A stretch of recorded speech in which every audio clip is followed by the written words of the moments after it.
How do you think about working overtime? No. Okay, I strongly believe people need to have their own time. They should not be contacted on their vacation. They should not be contacted at night. To me, if that happens too often, then you have poor.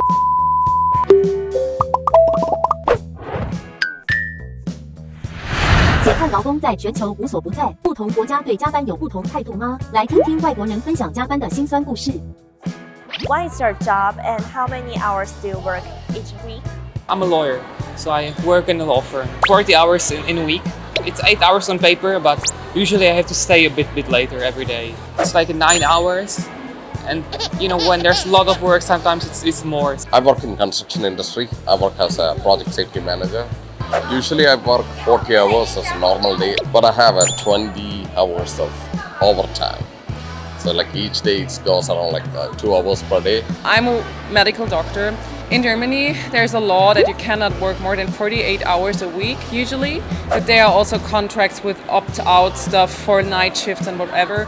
So I would say a doctor that works in a hospital in Germany is more like 60 hours a week, but that's not after the law. It's more because we don't have enough doctors usually. My job, I work in the airport actually, handling of the corporate communication. Maybe more than 8 hours. Depend the job in my company. If there's just a lot of job, maybe little bit overtime. My job is to be the CEO of the company, and I work 24/7. I sleep and I work. How do you think about working overtime? No. Okay, I strongly believe people need to have their own time. They should not be contacted on their vacation. They should not be contacted at night. There is time when there's emergency in the company, but to me, if that happens too often, then you have poor management. If you're a good manager, you know the resources. I think it's kind of required, especially in law firms in Czech Republic. They take it as like something you need to do, but I think they just tolerate it. I think they tolerate the current status quo. But yeah, it's hard work being a lawyer, especially. I think no work should take you home. You can work like different countries have moved to like a 4-day work week, and so that's really interesting because it's like, do you do more efficient things when you have time? So be efficient. Is it cool? No. Is it necessary? Sometimes yes. Necessary evil fits it best. Sometimes you gotta do it. Or then if the person is in the hospital and late surgery comes in, what you gonna do? Say like, oh well, wait with tomorrow and with your emergency. No, so you gotta do it. Yeah, of course. If surgeries take longer, for example, or stuff, just takes longer. Of course, you're not happy with it, but you know you have to do it.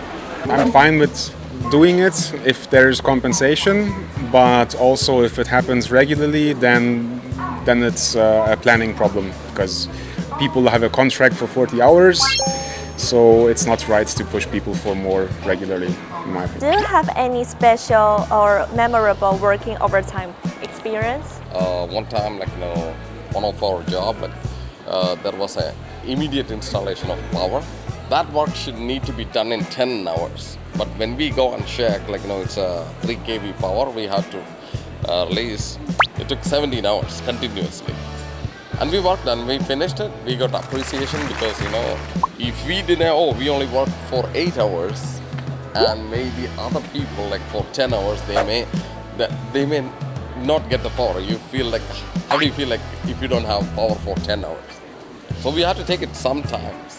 But it happened to me once that I sent something to a client, and he was supposed to check it if it's all right with him, and he waited for like a week or something, and then Friday night he sent it like, do it right now, I need to check it and it needs to be done right now. It's like, you've had it whole week. Like, yeah, well, I was kind of like that inside, just, you're kind of happy inside that your work will end in like 1 hour, and you see the email and it pops up on your screen. And 因为我们那公司还有大陆那边的同仁，有一次那边大陆有个阿弟，他问我说，叫我今天晚上 standby 下来，然后后来我好像已经等到7点，然后我就问他说我还要 standby 吗？然后他就一直没回我，就他自己就下班，就等于说我等那个小时，我也没有加班费。I had one case where a hotel was not getting their reservations into their system, and they just kept getting guests coming to them saying, I have a reservation with you. They didn't know what was up, so I had to stay a little bit longer to make sure that this is solved so they can have an easier job, basically. Does your company provide any compensation or benefits for overtime? Of course, because my overtime, like I work for 8 hours. The 2 hours of overtime, they pay me double. Originally, as I know, my friends are having overwork a lot. Some company gives them the overwork fee, but some other not major companies are not doing it. Generally additional pay. We have workers' compensation laws that dictate what range of pay they get for overtime and holiday pay. So We do, definitely. There are more. You get more if you work during nights. You get more if you're working during weekends and holidays. But one thing is the law, and one thing is how it works in reality. And does your company provide any compensation or benefit for overtime? No, because we're not a big company, so we don't have like big benefits. Do you think like this kind of overtime should be paid? Should be, yeah. That heavily depends on the company you are, since overtime often, at least in my sector, is not paid at all. You basically have a contract that says you get paid this much and it doesn't matter how much you work. Maybe you get pizza. Well, I heard debates if it's legal or not, but it's the reality, so we'll not judge on legal stuff. I'm not a lawyer.